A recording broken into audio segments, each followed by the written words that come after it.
Primicias Ministries, haciendo un último llamado de arrepentimiento a las ovejas perdidas de la casa de Israel, para que regresen a las sendas originales del único Dios verdadero. Yod, Hey, Wow, Hey.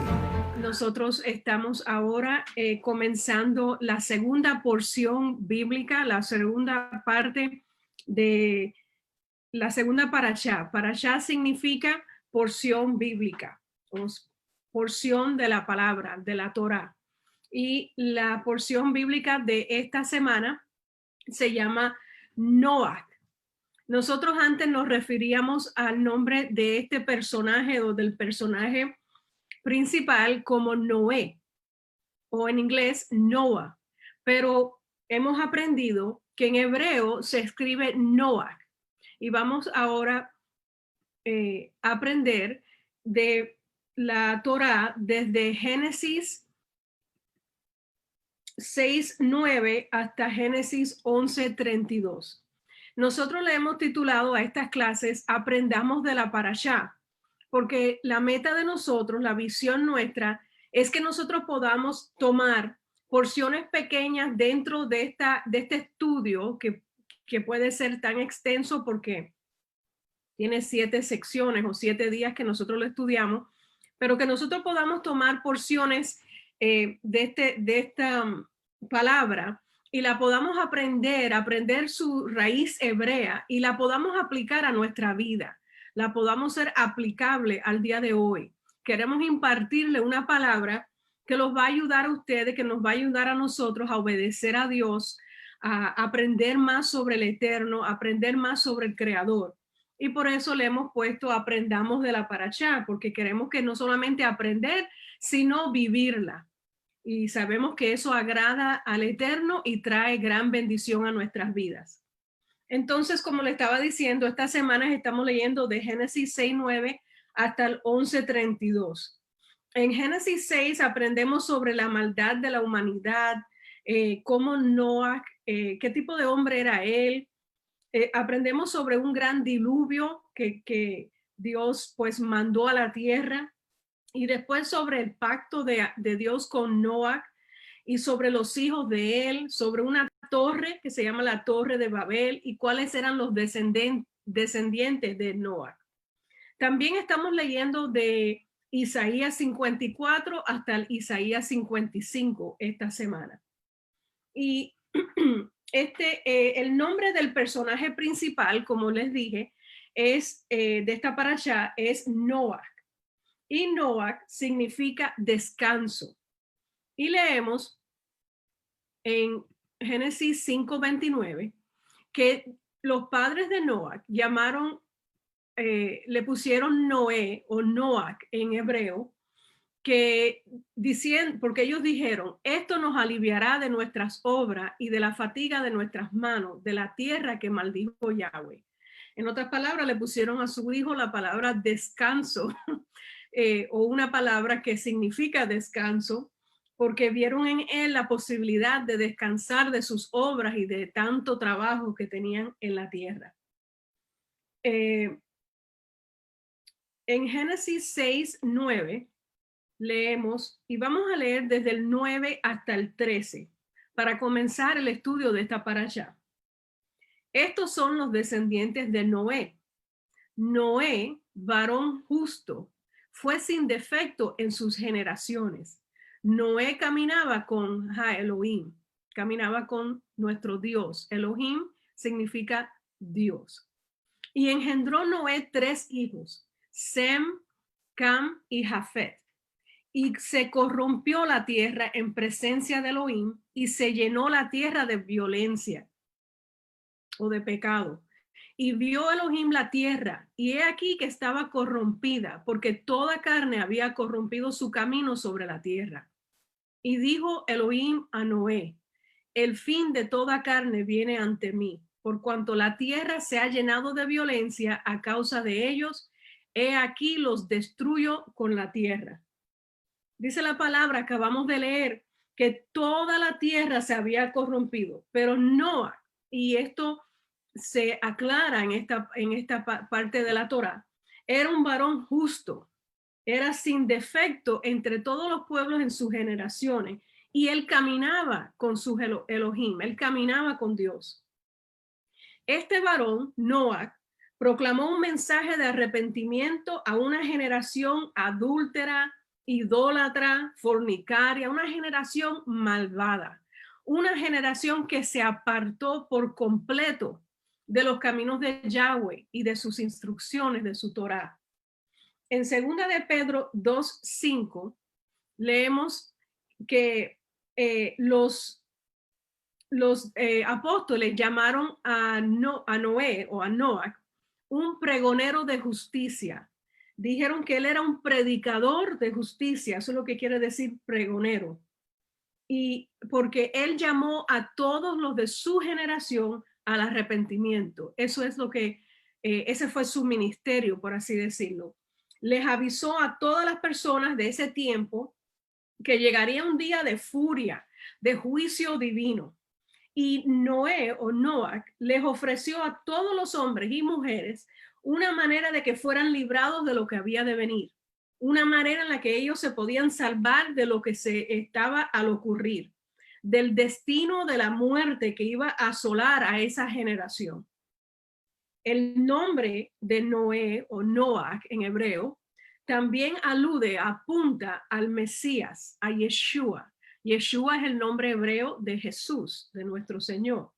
El nombre Noach también significa consolador y es derivado o la palabra Noach también significa consolador y es derivada de la palabra Menachem. A ver si yo lo escribí aquí. Sí, aquí está. El nombre Noach también significa consolador y es derivada de la palabra Menachem. En Lamentaciones 1:16 se refiere al Mesías, a Yeshua, como el Menachem o el consolador que todavía no había llegado al pueblo de Israel. Y la palabra, el nombre de Noach también quiere decir consolador. Así que alude o apunta a Yeshua esta historia. Yeshua les dijo a sus discípulos que el Padre les mandaría otro consolador, indicándoles que hasta ese momento él había sido el que llevaba ese título, o sea, él era el consolador de Israel. Esto se encuentra en Juan 14:16. Los apóstoles se referían al Mesías como nuestro abogado para con el Padre, un término que usa el equivalente de la palabra Menachem, pero en griego. Ellos lo estaban escribiendo en el griego. Los apóstoles compararon la salvación que Dios trajo a través de Noach a la salvación que Dios nos brinda a través de Yeshua, el Mashiach, el Mesías. Pero la diferencia es que Noach pudo salvarse él y su familia, mientras que el Mesías, Yeshua, Jesús, le trajo salvación a todo Israel y a todos los que creen y obedecen su palabra. Y ahí vimos un paralelo entre Noach y Yeshua. Y yo quiero hacer un paréntesis aquí. Y yo quiero preguntarles, ¿por qué ustedes creen que Dios castiga el pecado? ¿Por qué Dios tiene que castigar al pecado, al pecador, al mundo, a la gente que peca? ¿Por qué es que a él le importa lo que nosotros decidimos hacer? ¿Acaso no somos libres para hacer lo que queremos? ¿Por qué deben de ser juzgadas nuestras decisiones personales? ¿Por qué? Pues sí, la maldad humana aflige el corazón de nuestro Elohim. O sea que cuando Dios mira la maldad entre los hombres y mujeres, Él se aflige, dice su palabra. Él no está mirándonos en el planeta como un astronauta tomando notas. Esto no es para Él como un pasatiempo. Él no nos está observando como un hombre que se sienta en un sofá a mirar un juego de fútbol. No, más bien, Él es un padre que observa la conducta de sus hijos. Más bien, Él también es como un rey que toma nota de cómo se desarrollan los hechos en su reino. Cuando un padre ve que sus hijos se involucran en comportamientos autodestructivos, o sea, que se hacen daño a sí mismo, el padre, un padre bueno, se entristece. Cuando un rey ve a sus sujetos envueltos en una rebelión abierta en contra de él, pues se enoja, se enfurece. Si aquí mencionamos como un hombre en el rol de un padre bueno se entristece cuando ve que sus hijos están en pecado, que están haciéndose daño a sí mismo. Igualmente un rey en un reino que gobierna, pues cuando observa que hay una rebelión y que están actuando en contra de él, pues se enoja. Pues Yahweh observó de esa misma manera que la humanidad en los días de Noah o de Noé le dio, andaban así en esa condición y le dio mucha tristeza ver la maldad desenfrenada, porque así era lo que estaba ocurriendo, de los seres que él había creado. Él vio que en todo corazón se guardaba la maldad. Y eso lo leemos ahí mismo en Génesis 6:6. Y Yahweh sintió pesar de haber hecho al ser humano en la tierra y se entristeció en su corazón. A eso era lo que yo me refería cuando yo dije que un padre, cuando ve que sus hijos están haciéndose daño a ellos mismos, pues se entristece. También dice en Génesis 6:13, y dijo Elohim a Noé, el fin de toda carne viene ante mí, por cuanto la tierra se ha llenado de violencia a causa de ellos. He aquí los destruyo con la tierra. La Biblia dice en Romanos 6:23 que la paga del pecado es muerte, pero no es solamente porque nos separa de Dios, es porque el pecado afecta a todo el mundo que rodea al pecador. Y les voy a dar un ejemplo. El pecado afecta a todo el mundo que está alrededor del pecador. Afecta también a la naturaleza y a la humanidad. Por ejemplo, un alcohólico puede suponer que su problema de beber alcohol sin límite y sin control hasta emborracharse es su problema.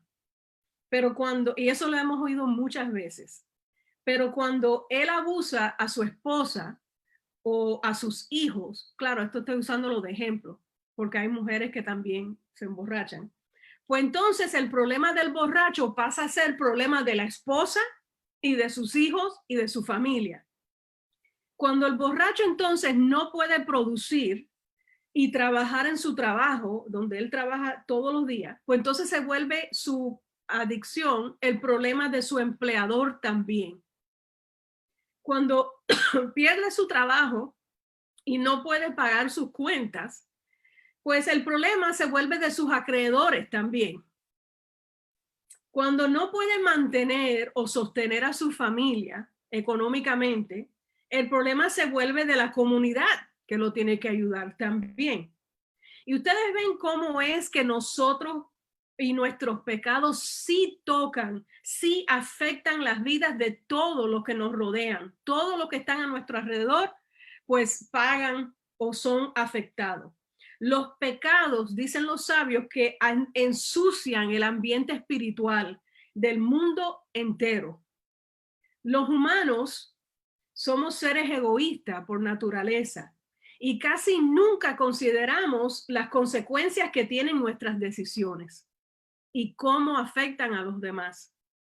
En los días de Noah o de Noé, el hombre violento, idólatra, malvado, nunca se preguntó, nunca se dijo a sí mismo, wow, mi violencia está haciendo de este mundo un lugar malo, un lugar que no le sirve a nadie. Mis pecados están afectando a toda la humanidad. Esa generación de Noé o de Noah no se hizo esa pregunta o no lo meditó como deberían de haberlo hecho. Cada vez que nosotros pecamos y hemos aprendido en raíces hebreas que pecado es la desobediencia a la Torá, es cuando no obedecemos a Dios ni a su palabra. Cada vez que usted y yo pecamos, no importa lo privado y lo personal que nos imaginamos que sea ese pecado, contribuimos a la destrucción de la humanidad y la del mundo. Entonces, Elohim castiga ese pecado. ¿Por qué? Porque si él dejara el pecado sin castigar, entonces él sería un Elohim, un Dios injusto. Pensémoslo de esta manera. Supongamos que hubiese un juicio y, y ese juicio se trataba de un homicidio, de alguien que resultó muerto por un crimen. El acusado en el juicio lo encuentran culpable porque había evidencia en su contra. El jurado regresa al juez con un veredicto de culpable. Lo encuentran culpable. Pero el juez es un buen agente. El juez entonces decida ignorar el veredicto y dice, bueno, seguro que el hombre está triste, él lamenta lo que él hizo. Yo no creo que tengamos que castigarlo. ¿Cómo ustedes creen que hubiera reaccionado la audiencia y todos los que estuviesen presentes, todos los que fueron afectados? Todo el mundo estuviera indignado de esa parodia de justicia. Se indignarían porque el juez no hizo justicia. Sin embargo, la gente, y como con tanto que nosotros le hemos hablado, le hemos compartido la palabra, la gente quiere imaginarse, o peor aún, quieren tener a un Dios así, como el juez. No nos gusta pensar en Elohim, en Yahweh, como el que castiga el pecado. Queremos que él mire al otro lado como un abuelo buena gente que guiñe el ojo cuando ve las maldades de los nietos. Y eso no es la naturaleza de nuestro Dios. Leemos en Salmos 89, 14, un atributo muy importante de nuestro Elohim. Dice aquí en la palabra del Eterno, la justicia y el derecho son el fundamento de su trono. Lo voy a leer otra vez porque es muy importante. La justicia y el derecho son el fundamento de tu trono. Qué interesante, porque en otras palabras, lo que acabamos de leer dice que el fundamento del reino de Yahweh es su justicia. Yahweh mismo es el estándar de la justicia. En otras palabras, él no puede ser injusto porque no sería Yahweh. Y este es el problema con el pecado. El pecado engendra el juicio. Lo voy a repetir. El pecado engendra el juicio. En los días de Noé o de Noah, el pecado de la humanidad se había multiplicado de tal manera, era tan grande, que la justicia demandaba que Elohim tomara acción. Lo más fácil hubiera sido que simplemente él eliminara el planeta. Para Dios eso no hubiese sido nada, ¿verdad? Él lo pudo haber hecho. Él pudo haber eliminado el planeta y empezaría de nuevo con otra creación. Pero en vez de hacer eso, él escogió darnos la oportunidad de hacer tikkun, de cambiar, de tratar de arreglarnos. ¿Qué quiero decir con esto? En hebreo hay una palabra o una expresión que se llama tikkun olam. Esto es usado muy comúnmente entre nuestros hermanos judíos. En el judaísmo, esto y en hebreo, esto quiere decir arreglar el mundo o hacer arreglos dentro de el mundo. Y es un concepto que yo quise traer a la luz y compartir con ustedes porque es un concepto muy importante. Tikkun Olam es que nosotros hacemos un esfuerzo para hacer el bien, para aliviar el sufrimiento humano, ponernos en contra de la injusticia. Así debe de ser todo israelita verdadero, todo hebreo. todo el que se convirtió a Yeshua y conoce la palabra. Tenemos que hacer lo que hacemos tikkun y hacemos la paz en medio de los pleitos. Nosotros ya no somos los que armamos pleito y hacemos, te estamos peleando, sino hacemos lo que es lo correcto, lo bueno en vez de la maldad. Estamos haciendo entonces, dicen los sabios, tikkun olam. Estamos ayudando a hacer un balance entre el bien y el mal. Estamos haciendo que el mundo sea mejor. Ese es el pueblo de Dios, ese es el pueblo de Israel. Estamos restaurando la creación para que sea como Yahweh la quiso desde un principio. Amén. Qué interesante. El Señor le dio instrucciones. Vamos a ir al próximo punto en esta paracha. El Señor le dio instrucciones a su siervo Noah para que construyera un arca. Yo creo que casi todos los que estamos en este grupo, pues, y en escuchando por Facebook, sabemos la historia del arca que construyó Noé o Noah antes del diluvio. Pero vamos a leer cuáles eran las instrucciones en Génesis 6:14. Dice así, esta es la Torá de nuestro Elohim. Hazte un arca de madera de ciprés y harás compartimentos al arca y la calafatearás con brea por dentro y por fuera. La palabra arca aquí mencionada, cuando se traduce del hebreo original, se pronuncia teva, T-E-V-A-H, teva. Y la Torá, miren qué interesante, la Torá usa la misma palabra arca o teva en hebreo en la historia de Moshe cuando él era un bebé. Lo dice en Éxodo 2:3, no sé si no lo tengo escrito aquí, pero ustedes lo pueden buscar en su Biblia. Dice así Éxodo 2:3, pero no pudiendo ocultarlo más tiempo, tomó una cesta de juncos, esta fue la madre de Moshe, la calafateó con asfalto y brea. Le suena similar, ¿verdad? Porque dice lo mismo que en el arca, en las instrucciones del arca de Noah. Colocó al niño en ella y la puso en el juncal a la orilla del río Nilo. Las dos arcas calafateadas con asfalto y brea, flotaron en las aguas y preservaron las vidas de sus pasajeros. Qué tremendo. Cada vez que escudriñamos las escrituras aprendemos tanto.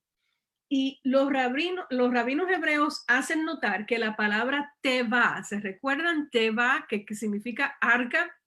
No solo significa arca, sino que también significa palabra o palabras. Basado en eso, podemos decir que el arca de Noé o de Noah puede simbolizar las oraciones de una persona, las palabras de esas oraciones. Dicen los rabinos que cuando la vida peligra, uno se debe de meter en su teva, en su arca. Las palabras de nuestras oraciones entonces suben a la presencia del Eterno y estas tienen la habilidad de mantenernos a flote y aún más mantenernos encima de las aguas. Aleluya. Yahweh le da órdenes a Noah a que pusiera una puerta en el costado, a un lado del arca. Y las enseñanzas hebreas incluyen el concepto de que la puerta del arca simboliza arrepentimiento o arrepentirse, el arrepentirse. De esta misma manera, podemos,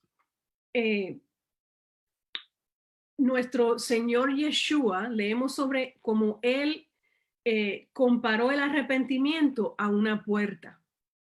Yeshua le enseñó a sus discípulos a escapar del juicio venidero, arrepintiéndose y entrando por la puerta estrecha. ¿Se recuerdan de esa palabra? Para entrar entonces a la salvación de Elohim. Durante las décadas en las que Noah construyó el arca y predicó sobre el arrepentimiento, cualquiera pudo haber entrado al arca. Aún después que empezaron a caer las primeras lluvias, la gente todavía tenía tiempo de entrar al arca. Ellos podían entrar por esa puerta y allí encontrar la salvación en el arca. Pero ellos no hicieron caso a las advertencias de Noah. Ellos no hicieron caso porque estaban muy ocupados. ¿A quién suena eso? Estaban muy ocupados, dice la palabra, con los quehaceres de la vida. Ellos decían, en vez de entrar al arca, en vez de hacerle caso a Noah, ellos decían, ¿qué comeremos? ¿Qué beberemos? ¿Cómo nos vamos a vestir? ¿Cómo nos vestiremos? Esto lo dice en Mateo 6:31.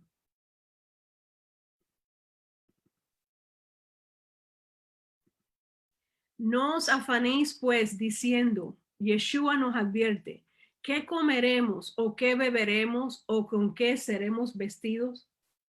Ellos no le hicieron caso, ellos en vez estaban, dice la palabra que ellos estaban comiendo, bebiendo, casándose y dándose en casamiento hasta el día en que entró Noah al arca. Esto lo dice también en Mateo 24:38 al 39. Porque como en aquellos días antes del diluvio estaba la gente, toda esa gente que había pecado, en vez de estar arrepintiéndose, ellos estaban comiendo, bebiendo, casándose, dándose en casamiento, hasta el día, y hago énfasis donde dice hasta el día en que Noé entró en el arca. Y la gente no se dio cuenta, el pueblo no se dio cuenta hasta que el diluvio llegó y se los llevó a todos. Así también será la venida del Hijo del Hombre, dice Yeshua. ¿Qué quiere decir esto? Quiere decir que ellos tuvieron oportunidad hasta el día en que Noé entró en el arca. Yahweh entonces, dice la palabra, que cerró la puerta del arca atrás de Noah y su familia. Esto nos enseña que Yahweh da un tiempo, y lo repito porque es urgente en estos tiempos, en este Moedín. Él nos da un tiempo para el arrepentimiento. Él designa un plazo, una fecha límite para el arrepentimiento. Él no deja la puerta abierta indefinitivamente. Llegará el día en que se expiró el tiempo, así dice la palabra, y ya no será posible encontrar la entrada, la puerta de entrada al reino de Elohim. Entonces dice la palabra que comenzará el juicio. Y esto suena muy fuerte, yo lo sé, pero son las palabras de Jesús, de Yeshua. Él mismo nos advierte que la puerta del arrepentimiento se cerrará, así como se cerró la puerta que estaba en el arca de Noé. Vamos a leerlo en Lucas 13, 24 y 25. Esforzaos para entrar por la puerta angosta, porque os digo que muchos procurarán entrar y no podrán. Después que el amo de casa se levante y cierre la puerta, aunque comiencen a golpear por fuera la puerta, diciendo, Señor, ábrenos, os responderá diciendo, no sé de dónde sois. Dice la palabra en Juan capítulo 10, verso 9, que Yeshua es la puerta y que el que por él entra será salvo. Y entraremos y saldremos y hallaremos pastos, porque en esta palabra el contexto es que él es la puerta de las ovejas. Él es la puerta por la que debemos de entrar. Y él nos advierte que esa puerta es angosta, es estrecha. Quiere decir que cuando entramos al arca, ya sea al arca de oración privada o al arca de la salvación que es Yeshua, o a la Torá, a su palabra para obedecerla, porque solo es justo el que trata de obedecer la palabra del Señor, pues no vamos a entrar con mucha gente. Es más, me atrevo a decir que entraremos con casi nadie de los que amamos, porque la puerta es estrecha y no solamente es angosta como acabamos de leer, sino que nos tenemos que esforzar para entrar. Quiere decir que no es fácil entrar. Es interesante, ¿verdad? Porque cuántas veces nos hemos enseñado sobre el arca de Noé y sobre, o Noach, como se dice en hebreo, y lo hemos enseñado, yo lo he enseñado a los niños muchas veces. Y nos hemos enfocado en la bendición de toda la creación que entró al arca y cómo Dios preservó dos de cada especie de animal. Y qué lindo porque se salvó la familia de Noah. Pero hoy el Espíritu de Dios, el Ruach HaKodesh, te trae una palabra mucho más fuerte, que la puerta es angosta, que no estará abierta para siempre, sino que va a venir una fecha límite para entrar al arca, pero que es posible si nos esforzamos, si somos valientes y entramos antes de que se cierre la puerta. Y la puerta, como dijimos anteriormente, es Yeshua. Y qué tremendo es que nosotros hemos entrado por esa puerta. La Biblia también dice que Noé fue un hombre justo. Esto quiere decir que Noé o Noach en hebreo, pues nunca cometió un pecado. Eso es lo que quiere decir eso. ¿Qué quiere decir ser justo? Como dice la palabra, cuando lo estudiamos desde la perspectiva de la raíz hebrea de esa palabra. La Torá llama a Noach un sadik. Eso quiere decir un hombre justo. Y Dios, pues, libró a Noach de la inundación, del diluvio, porque él era un hombre justo, dice la palabra. Era irreprensible ante la gente, ante la generación o la gente de ese tiempo. Dice la palabra en Génesis 6:9. Justicia en hebreo se dice sedaká. Implica que tienes un comportamiento que es conforme a una norma o una ética. Eso quiere decir que se vive de acuerdo a las reglas de la virtud y de la moralidad. O sea, un hombre justo se conduce de acuerdo a los principios éticos y de acuerdo a la Torá. Y él trata a otros justamente y sin tener ningún bias, se dice en inglés. En otras palabras, imparcialmente. Eso es lo que hace un hombre o una mujer de Torá. Ellos o una persona que Dios considera justa. Una persona justa vive una vida de obediencia a Dios. Noach, leemos en Génesis 6:22, hizo de acuerdo a todo lo que Dios le mandó hacer. Y eso lo dice Génesis 6:22. En otras palabras, el Eterno es el que hace las reglas o el que creó las reglas que definen la moralidad. Es interesante notar que en nuestra sociedad y entre nosotros los hispanos, pues hablamos muchas veces de personas buenas y decimos, esa persona tiene un moral, esa persona pues no es capaz de hacerle daño a otro, es una persona de buenos modales o con moralidad, es una persona, pues estamos refiriéndonos a lo que dice la Biblia, que es pecado. Una persona justa, pues obedece las reglas de nuestro Elohim. El hombre no inventa esas reglas, sino que es Dios mismo el que nos las da. En otras palabras, justicia es lo opuesto del pecado, porque el pecado es transgredir la palabra de Dios, los mandamientos del Eterno. Esa es la definición de pecado, la transgresión de la palabra, la transgresión de los mandamientos de Yahweh. Así que el Señor le dijo a Noach, entra al arca tú y tu casa, pues solo tú he visto que eres justo antes de mí en este tiempo. Eso se encuentra en Génesis 7:1.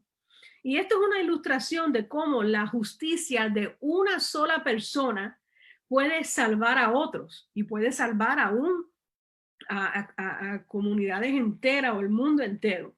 La justicia de Noah salvó su familia y hizo y creó un futuro para la humanidad.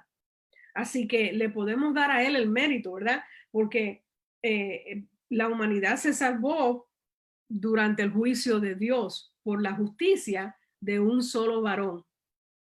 Eh, Ahora, eso no significa que nunca pecó, porque dice la palabra que no hay un hombre en este planeta Tierra que siempre hace el bien y que nunca peca.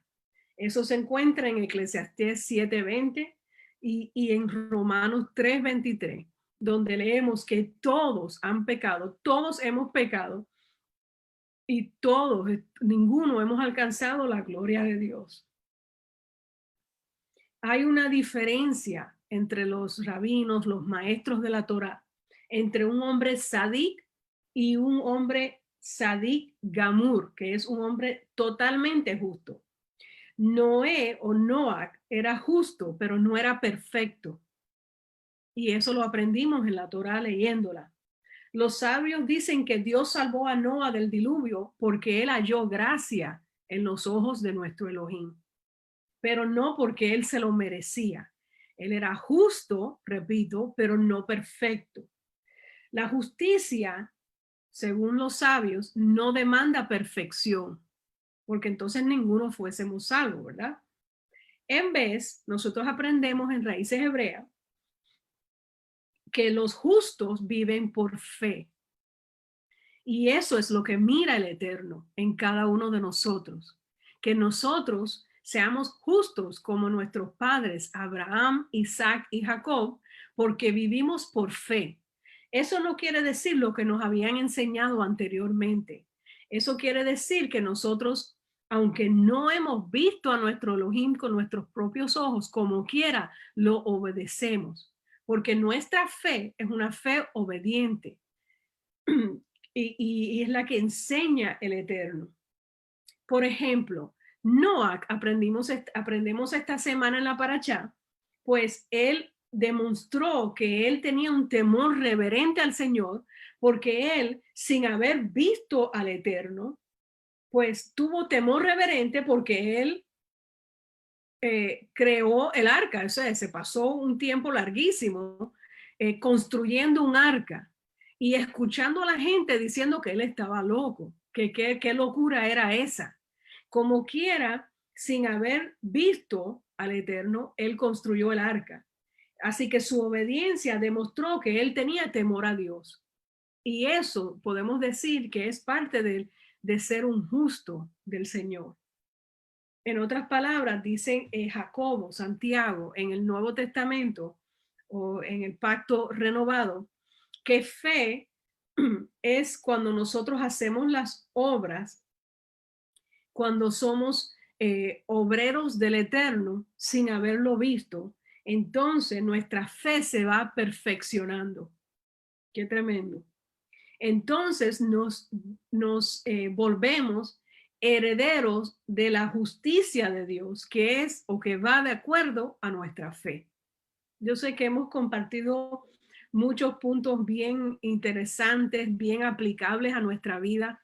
Hemos aprendido que Yeshua es la puerta del arca que nos lleva a la salvación, porque él dijo, yo soy la puerta.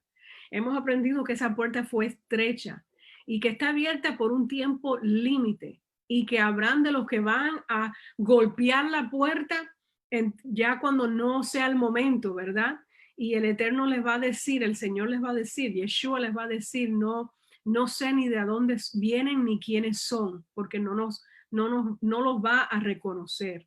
Nosotros estamos a tiempo ahora. Se nos ha revelado esta bendita Torá, esta preciosa palabra, y se nos ha revelado que Yeshua es la Torá.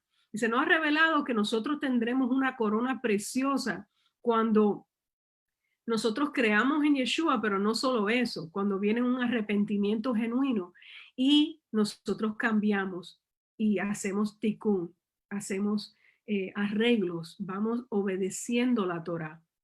hemos aprendido que esa es la característica o ese es el pacto renovado, que esta palabra está grabada en nuestro corazón y nosotros con la ayuda del Ruach la obedecemos para la gloria de Yahweh. Yo espero que en esta semana, cuando ustedes estén leyendo pues el libro de Génesis desde el capítulo 6 hasta el capítulo 11, las palabras que hemos leído en esta noche les ministre, les imparta, les ayude de alguna manera a que seamos pues siervos y siervas del Dios viviente, de nuestro Elohim, y que nos acerquemos a Él conociéndolo más cada día. Y de la única manera que conocemos a nuestro Señor, a nuestro Salvador, a nuestro Elohim, es conociéndolo dentro del contexto hebreo. En esta parashá se hablan de muchas otras cosas. Estamos leyendo después leemos sobre la Torre de Babel, las lenguas, los lenguajes, cuál fue el lenguaje original, cuál fue el único lenguaje que hablaba este pueblo de Dios. Sabemos que es hebreo y que la palabra está escrita en hebreo. ¿Y por qué fue que surgieron de ese momento, en un momento específico, diferentes lenguajes? Me parece que fueron 70. Y eso está en la parachá, pero aquí estuviéramos mucho tiempo aprendiendo de todo, cada detalle de nuestra parachá. Yo espero que en esta noche ustedes pues hayan disfrutado. Yo sé que es un honor y un privilegio para mí compartir estas palabras. Sigan leyendo, léanla completa y que el Eterno los bendiga y les ministre mucho. Esta porción en esta noche viene con la bendición y el permiso de los pastores de Primicias Ministries. Si usted necesita más información o quiere obtener una copia de esta parashá, la puede encontrar en nuestro website primiciasministries.com. Que el Eterno les bendiga y reciban un abrazo a la distancia. Shalom, shalom.